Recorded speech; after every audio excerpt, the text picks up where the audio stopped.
Hey friends, welcome back. Now in the last video we learned about the cumulative sales function in Power BI, or more or less an add-on to the calculate function.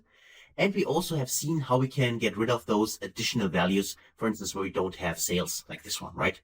Because normally if we display that in a chart or in a table, we do not want to see those empty values in here. So one way to do this, as we've seen, is simply modify the calculate function by adding an additional value here. But we can also do this in other ways. And one of those ways I'd like to add here as well, because I've shown this in older videos. So I'd like to add this here as well, so you have at least seen another way to do or get the same result. So let's just say we want to modify also those two values here. So the same period last year and the date add function to get rid of those values in here for 2023, because we do not have sales in 2023. So there's no comparison between those two. So to do that, we could go to our total sales last year, this one, for instance, for where we have the same period last year function. And let me just make this bigger. And then we can say, we simply check this with an if condition. So the way it works, we could simply say if in this case, and if just needs a logical test. You're probably familiar with this from Excel, for instance, or any other kind of tools. And the logical test is simply that we check whether the, in this case, total sale is blank or total sales measure is blank or not. Because here it is blank, and if it is blank, we don't want to show those values. So that could be that, for instance, we could say if, in this case, total sales, so if the total sales is equal to blank, like that, then we don't want to show anything, so we don't simply refer to blank. And if that's not the case, only then we want to evaluate this expression. So I can close this here. And then I have here modified this with the if expression. And now I've got simply press enter. And let's see what happens with our same period last year values in 2023. So let's evaluate that. Press enter. And you see that now they are also gone, right? As you can see here now, they are not visible anymore in this case. And we have them also gone. The only, here there's still one empty line, but the reason for this is because we have this total sales last period, which is currently referring to the prior month. That's why this here is still an empty row. But without this one, now this would also be gone. And if we also want to modify that, let's do that for the other measure as well. So the last period, we could do something kind of similar. And we also could use another function, just to show this to you. We can write the same period last year. We have here used if total sales is equal to blank, then blank. Otherwise, we want to have this expression. We could also write it, for instance, in this way. We could say, if I go in here and say, if, in this case, the not function, and now is blank, total sales, so total sales, like that, then we would like to see, in this case, our evaluated measure. And if not, type in a comma, then I'd like to have actually blank, like that. Close this, and, I need to close the not. This one before, like that. Okay, that should be it. And now we got the closing if parenthesis. That's fine. So you can see this is also an expression, and that should actually get rid of those 528,000 and so on. So really our last, in this case, last row is then March 2023, because this was the last, in this case, period where we have sales. So let me just evaluate that and see whether we get the result we want.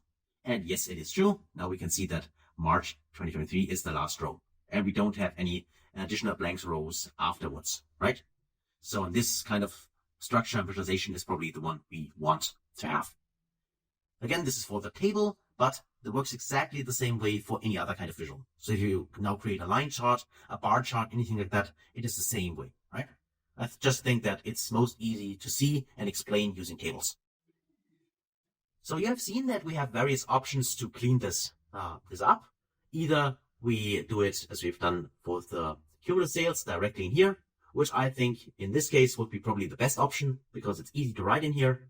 But just to give you really a full understanding and various ways, you know that you have always more than just one way to skin the cat, right? So they can also do it, as we've seen, either by, for instance, using this if condition here with blank, or using an if condition here where we write it a little bit different with the is not blank function in here. So you have hopefully learned also a few additional functions like the if, the not, the is blank, and the blank function. So finally, what I personally like to do is to introduce you to how to format those measures a little bit. Because you hopefully can already see, or maybe already complain about that, if you write measures and they can become quite long, then this structure is maybe not that easy to read. And then what I do normally is I'm using a formatter for that. And there's a great homepage, which is called DAX Formatter from SQL BI Guys, which is this one, which allows us, currently I have turned on the dark theme, but normally it should see by default the light theme, but I personally prefer the dark theme. And it allows us to copy DAX expressions in here and, well, format them. I'm going to show this to you. So if let me go in here and select everything, including the title, this one, Control C to copy it. Then I go in here and paste it inside, Control V to paste it. And then I click on format. Then you can see that now it's formatted and it looks a little bit different. And if I go to copy, then I can go back to my measure here, Control A to select everything, and I Control V to paste the new formatted one. And you can see that now it looks a little bit clearer, and I think it's easier to read. So they have done a great job with this formatting option, and now if I evaluate that, I should get exactly the same result, but it's easier to read. For me, as well as maybe for my colleagues who also use this report later on and the data later on. Continue working on it, right? So let's also do this maybe for the other ones. I'll use this one here just to clean up our report. Control A to select everything, Control C to copy it. Then I go here, I go to edit, and I remove everything here, paste this inside, format it, and also use this one here, copy it, go back to our report, yeah, and then paste this inside. Select everything, paste this inside, and now we have that. And now I press enter.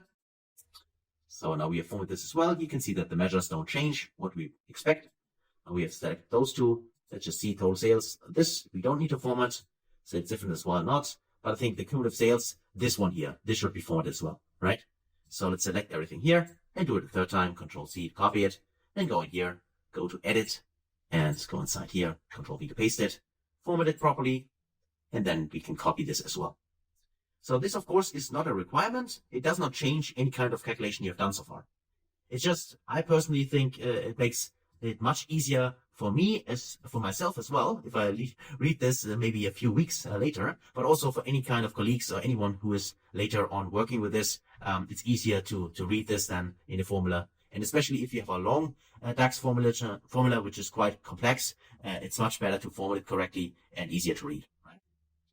So then let me just tick this option here, and we also have now our final formula, in this case,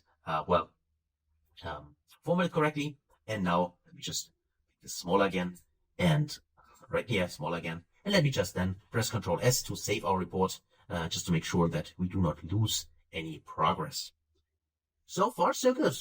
Now, from my side, congratulations. Now you have also fixed those blank values here, and you also have learned how to format your DAX expression quite easily. Of course, you can do it yourself if you write it, but for me, I normally don't do this, and it's much easier to just copy paste this in this format expression option here, which is for free and can be used.